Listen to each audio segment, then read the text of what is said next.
नमस्कार दोस्तों, मेरे यूट्यूब चैनल केकेटी जीके में आपका हार्दिक स्वागत है। आज हम पढ़ेंगे अलंकार के परिभाषा, अलंकार के उदाहरण सहित पूरा। दोस्तों, अलंकार के बारे में आपको पूरी जानकारी दी जाएगी। इसी प्रकार हिंदी व्याकरण के बचे हुए सभी रस, अलंकार सभी की जानकारी आपको उपलब्ध करी जाएगी। ऐसी वीडियो को लास्ट तक देखते रहें। देखिएगा, अगर मैं बात करूं अलंकार में दो क्वेश्चन स्टार्टिंग से बनते हैं कि अलम धन कार बराबर अलंकार होता है। यानी अलंकार किसे कहते हैं? तो अलम धन कार बराबर अलंकार, यानी आभूषण या गहना। अलंकार को आभूषण या गहना कहा जाता है। क्यों? क्योंकि अलंकार में व्यंजन संधि है, जिसमें अलम और कार में ये दो भागों में बटा शब्द। इस अलम का मतलब होता है आभूषण या गहना। क्वेश्चन यहां से बहुत इंपॉर्टेंट बनता है, इसको नोट कर लीजिएगा कि काव्य की शोभा बढ़ाने वाले तत्वों को क्या कहा जाता है। तो ऑप्शन दे देता है रस, ऑप्शन छंद, ऑप्शन कारक, ऑप्शन अलंकार। तो दोस्तों वहां पर हमें काव्य की शोभा को बढ़ाने वाले अलंकार कहलाते हैं तत्व। यह बात दिमाग में फीड होनी चाहिए, ठीक है ना? फीड होनी चाहिए बहुत अच्छी तरीके से। चलिए देखिए, अब बात कर लेते हैं अलंकार के अर्थ को। अलंकार के जो हमें पढ़ने हैं पार्ट, उसमें कौन कौन से इंपॉर्टेंट है। अनुप्रास पढ़ना है, यमक पढ़ना है, श्लेष पढ़ना है, इसके साथ उपमा, रूपक, उत्प्रेक्षा, मानवीकरण, संदेह, विरोधाभास, अतिशयोक्ति, ये चीजें हमें पढ़नी है। यहीं से क्वेश्चन आते हैं, इससे ज्यादा आपको नहीं आएगा, ठीक है ना? चलिए, अलंकार के कितने भेद होते हैं ये आपको नोट कर लेना है कि अलंकार कितने प्रकार के होते हैं। तो अलंकार एक्चुअल में दो प्रकार के होते हैं। एक होता है शब्दालंकार और एक होता है अर्थालंकार। शब्दालंकार में क्या होता है? शब्द के आधार पर वर्गीकरण। और अर्थक अलंकार में क्या होता है? अर्थ के आधार पर वर्गीकरण। अर्थालंकार में चलिए हम पढ़ लेते हैं कि अर्थालंकार। भाई देखिए, यहां पर मैंने आपको बताया ना शब्दालंकार, अर्थालंकार। तो अर्थालंकार में जो दो तीन इंपॉर्टेंट है उनको पहले पढ़ लेते हैं, बहुत ट्रिकी माध्यम से। बिल्कुल ट्रिक से पढ़ेंगे, एग्जाम हॉल में देखोगे और तुरंत आंसर लगा दोगे। ऐसा इसलिए कह रहा हूं कि आपको ट्रिक मैं बताऊंगा। देखिए, उपमा अलंकार सबसे पहली हेडिंग आपकी आनी चाहिए। उपमा अलंकार एग्जाम में हर साल 6 साल से लगातार आ रहा है। कैसे पढ़ोगे आप? कि जब पंक्ति में योजक चिन्ह आ जाए, ये योजक चिन्ह है, ये आ जाए, और शब्द सी आ रहा है, सा आ रहा है, से आ रहा है, सरिस आ है, तो उपमा अलंकार हो जाएगा। यही पहचानने की ट्रिक है। जो आपको यहां पर रेड रेड दिख रहा है, ये आपका उपमा अलंकार का उदाहरण है, यानी मुख चंद्रमा सा। अगर आपको इस डैश के साथ सा आए और सी आए, यानी डैश के साथ कंडीशन ये है कि अगर सा आ रहा है, सी आ रहा है, से आ रहा है, सम आ रहा है, सरिस आ रहा है, तो वहां पर क्या होगा? आंसर उपमा अलंकार हो जाएगा। कर कमल सा कोमल है, कर कमल सा कोमल है, तो सा आ रहा है दोस्तों, तो हम ये कह सकते हैं कि उपमा अलंकार हो जाएगा। नेक्स्ट, उत्प्रेक्षा अलंकार। उत्प्रेक्षा अलंकार में क्या है कि इसकी ट्रिक देखो, ट्रिक नोट करो फटाफट। यदि पंक्ति में मनु आता है, मनहु आता है, मानो आता है, जानो आता है, जनु आता है, तो वहां पर जो अलंकार होता है वो उत्प्रेक्षा अलंकार होता है। उत्प्रेक्षा अलंकार कहां पर होता है? जहां पर जनु जानो मनु मानो आए, समझ लो आंसर आपका हो गया। वहां पर आपको कुछ करने की आवश्यकता नहीं है, कुछ भी करने की आवश्यकता नहीं है दोस्तों, याद रखिएगा, ठीक है ना? चलिए देख लेते हैं।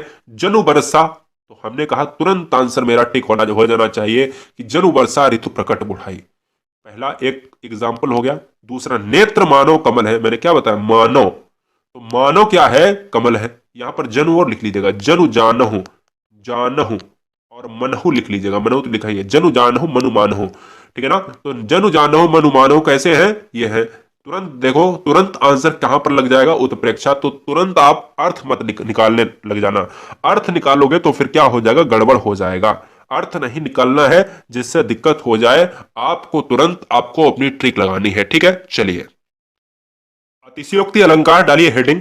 जहां किसी गुण या स्थिति का बढ़ा चढ़ाकर, यानी तिल का ताड़ बना देना।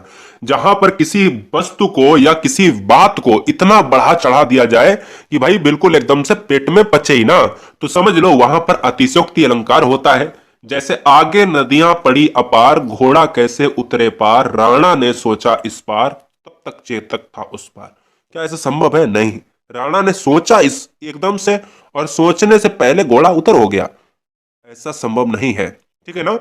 हाँ, चेतक बहुत ज्यादा क्या था, बहुत ज्यादा जो है प्रिय घोड़ा था। लेकिन ऐसा पॉसिबल नहीं। जैसे हम कहते हैं ना कि मैंने हर बार एग्जाम्पल आपको दिया है कि हनुमान की पूंछ में लगन न पाई आग, सिगरी लंका जल गई, है ना। तो मैं कह सकता हूं कि भाई लगन ना पाई आग, तो भाई पूंछ में आग भी ना लगी और पूरी लंका भी जल गई, कुछ भी हुआ भी नहीं, ऐसा नहीं। जब चीजों को बढ़ा चढ़ा कर कहा जाता है तो कहीं ना कहीं वहां पर अतिशयोक्ति अलंकार होता है।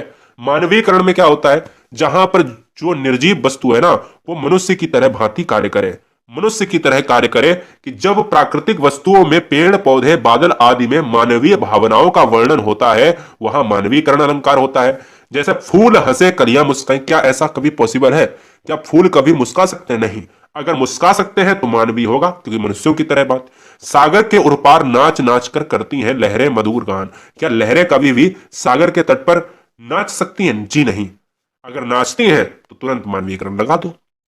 जब भी कोई भी प्राकृतिक वस्तु सजीव भांति कार्य करे, मनुष्य की तरह कार्य करे, मानवीय भावना उसमें हो, तो वहां पर मानवीकरण अलंकार होगा ही होगा। शब्दालंकार के कितने भेद होते हैं? शब्दालंकार के 3 भेद मुख्यतः होते हैं जो एग्जाम में पूछे जाते हैं, एक अनुप्रास, एक यमक और एक श्लेष। देखिए, अनुप्रास अलंकार हर बच्चे को पता होगा कि जहां पर वर्ण बार बार आए, और यही लगभग लगभग यमक अलंकार में भी होता है, लेकिन थोड़ा सा फर्क होता है। जहां पर वर्ण बार बार आता है वहां पर अनुप्रास होता है। चारु चंद्र की चंचल किरणें खेल रही थी जलथल में, चा चा चा, वर्ण है चा, मधुर मधुर मुस्कान मनोहर मनुज बेस का उजियाला, मा मा मा मा मा। मेरी बात समझ रहे ना? जहां पर वर्णों की आवृत्ति बार बार होती है वहां पर अनुप्रास अलंकार होता है। दोस्तों, अपने दोस्तों को इतना शेयर कर देना ये वीडियो कि सिलेक्शन उनके कदम चूम ले। याद रखिए दोस्तों, कुछ नहीं चाहिए आपसे, बस अपने दोस्तों में 10 दोस्तों में 5 दोस्तों में हर बहन हर भाई हर गहेड़ी इतना जरूर कर देना कि आपके घर में अगर उजियाला होगा तो उनके भी घर में, उनके भी परिवार जगमगाएंगे।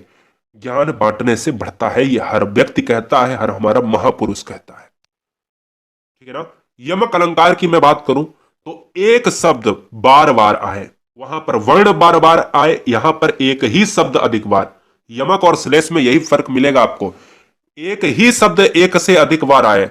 जैसे कनक कनकते सौगुनी, कनक कनक, यहां पर मध, यहां पर क्या है, यहां पर धतूरा और सोना। तो इसलिए मुझे कभी भी अर्थ नहीं निकालना है, मुझे बस तो देखना है कि आंसर क्या है। तुरंत हो जाएगा कि अगर शब्द बार बार वही आ रहा है तो दोस्तों एक शब्द बार बार है तो यमक हो जाएगा। काली घटा का घमंड घटा, यहां घटा दोस्तों और यहां घटा। मेरी बात समझ गए?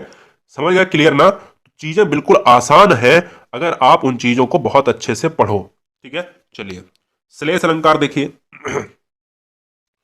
श्लेष अलंकार क्या कह रहा है? श्लेष अलंकार ये कह रहा है कि एक शब्द के अनेक अर्थ हों। शब्द तो एक बार ही यूज होगा, और वहां क्या था, एक शब्द अनेक बार यूज हो रहा था। यहां फर्क है। रहीमन पानी यही आता ही है, हर बार यही पूछा जाता है। रहीमन पानी राखिए बिन पानी सब सून, पानी गए न उबरे मोती मानुष चून। पानी का पहला अर्थ दोस्तों, यहां पर पानी से हम बहुत सारे अर्थ निकालते हैं, इसलिए एक शब्द के लिए अनेक अर्थ आते हैं, तो वो श्लेष है। श्लेष का क्वेश्चन में एक और क्वेश्चन पूछता है कि श्लेष का अर्थ क्या होता है दोस्तों? तो श्लेष का अर्थ होता है चिपका हुआ होना। क्या होता है? चिपका हुआ होना होता है। इस चीज को भी आप हमेशा याद रखें। चिपका हुआ होना क्या है, श्लेष का अर्थ होता है। ये कमेंट में बच्चे बता रहे हैं, सही बात है। ठीक है, तो यहां पर पानी के बहुत सारे अर्थ हैं, जिसमें पहला अर्थ है मनुष्य के संदर्भ में, जिसका मतलब विनम्रता। दूसरा है आपका क्या है बताइएगा, तेज या चमक है।